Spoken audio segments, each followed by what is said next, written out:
Adelaide जैसी city में rent जो है कि काफी अफोर्डेबल है as comparative to other city. पर वहीं अगर आप नए आए हो तो हर चीजें बड़ी कंफ्यूजिंग रहती हैं, बहुत सारे मन में क्वेश्चंस रहते हैं। इसमें बहुत सारे क्वेश्चंस माइंड में रहते हैं जिस तरह के ठीक मेरे में थे। ऑस्ट्रेलिया रहने का हर एक का सपना होता है और सबसे पहला खर्चा होता है रेंट।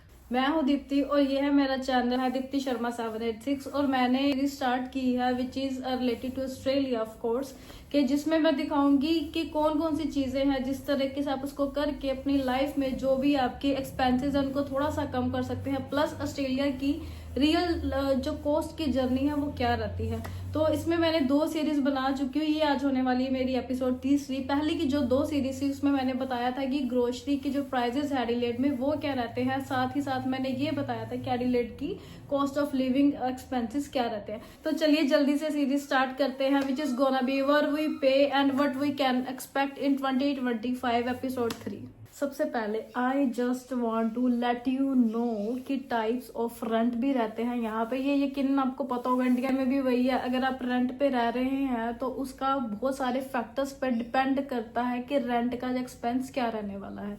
तो चलिए टाइप्स ऑफ रेंट डिस्कस कर लेते हैं। Rent a room in a shared house, rent a room in a full house, staying in specific location like hostels, apartments, so that price gonna be different. Students की जो यहाँ आके सबसे पहले रहते हैं होम स्टेज पे और Airbnb just for like temporary stage of course, और उसके बाद फिर वो जब शिफ्ट करते हैं तो फिर करते हैं अपार्टमेंट्स पे which is gonna be as an like room, जो कि शेयर्ड में भी हो सकता है, इंडिविजुअल भी हो सकता है, फुल हाउसेस में भी हो सकता है, या फिर कॉलेज के प्रोवाइड किए जाने वाले हॉस्टल्स पे हो सकता है, अपार्टमेंट्स में हो सकता है और होम स्टेज पे भी हो सकता है। आ रहे हैं ऑस्ट्रेलिया और ये चाहते हैं कि इंडिया बैठ के या किसी भी दूसरी कंट्री में बैठ के आप खुद ही वहीं से प्लान करें जब आप आए, ताकि आपको प्रॉब्लम ना फेस करनी पड़े।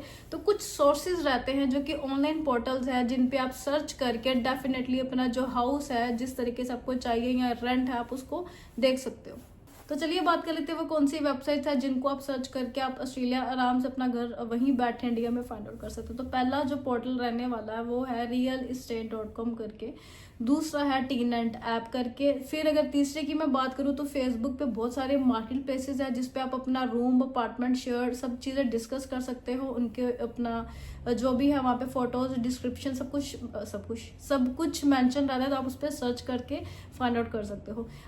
ऑस्ट्रेलिया में एक और चीज रहती है वो है बॉन्ड एग्रीमेंट, लीज एग्रीमेंट। तो यस, जब भी आप कहीं पे रेंट पे रहने जाते हैं तो आपको एक लीज एग्रीमेंट या बॉन्ड साइन करना रहता है जो कम से कम 4 वीक्स का होता है। टोटली डिपेंड करता है लैंडलॉर्ड के ऊपर कि कितने ड्यूरेशन का वो रख रहा है। एडवांस पे करना रहता है जो कि रहता है 2 to 3 वीक्स की पेमेंट। फिर आपको गैस पे करनी होती है, आपको इलेक्ट्रिसिटी पे करनी होती है। अगर आप फर्निश हाउस में रहते हैं तो बहुत बढ़िया है। अगर आप नॉन फर्निश्ड हाउस में रहते हैं तो फर्नीचर भी आप ही को लेना पड़ता है। वाटर चार्जेस, इलेक्ट्रिसिटी बिल, ये सब भी आपको देना पड़ता है। अगर आप शेयरिंग में रहते हैं तो शेयर किया जाता है, और अगर आप इंडिविजुअली रहते हैं तो आपको इंडिविजुअली पे करना पड़ता है। एक स्मार्ट टिप दूं, स्टार्टिंग के इनिशियल डेज पे हर खर्चा, हर पैसा बहुत ज्यादा आपको सोच समझ के खर्चना पड़ता है।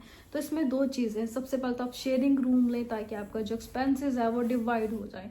दूसरा, जब भी आप रेंट पे रूम लें तो कोशिश करें कि फर्निश्ड हाउस लें। मैं समझ सकती हूँ कि थोड़ा सा महंगा पड़ता है नॉन फर्निश्ड हाउस से, पर इससे आपका पर्सनल जो खर्चा हो जाएगा एक बार के लिए वो बच सकता है। यानी कि अगर आपको हीटर की जरूरत है, आपको मैट्रेस की जरूरत है, तो आपको बाय अलग से नहीं करना पड़ेगा। तो do by that kind of apartments और रूम। मैं समझती हूँ कि जब आप यहाँ आते हैं बहुत सारे खर्चे होते हैं, बहुत बार सोचना पड़ता है क्या करें, किस तरह से क्या बाय करें कि पैसा हमारा जो है वो काफी हद तक सेव हो सके। और मैं सच बताऊं तो अगर आप स्मार्टली प्लान करो ना तो ये हो भी सकता है, बट इनिशियली फिर भी 1-2 साल स्ट्रगल तो खैर रहती ही है। चलिए अलविदा, आज का व्लॉग हम यही खत्म करेंगे, आज की वीडियो हम यही खत्म करेंगे। उम्मीद है कि आपको ये मेरी सीरीज पसंद आई होगी और मैं कुछ हद तक आपकी हेल्प कर पाई होंगी। और अब एक और इम्पोर्टेंट चीज, सब्सक्राइब करना ना भूलें, लाइक करना ना भूलें, शेयर करना ना भूलें। और अगर आपके मन में कोई भी सवाल, कोई भी क्वेरीज है तो आप मेरे को कमेंट सेक्शन में कमेंट करके पूछ सकते हैं related to Australia, and I will really happy to help you. तो चलिए वीडियो आज की खत्म करते हैं। Bye guys.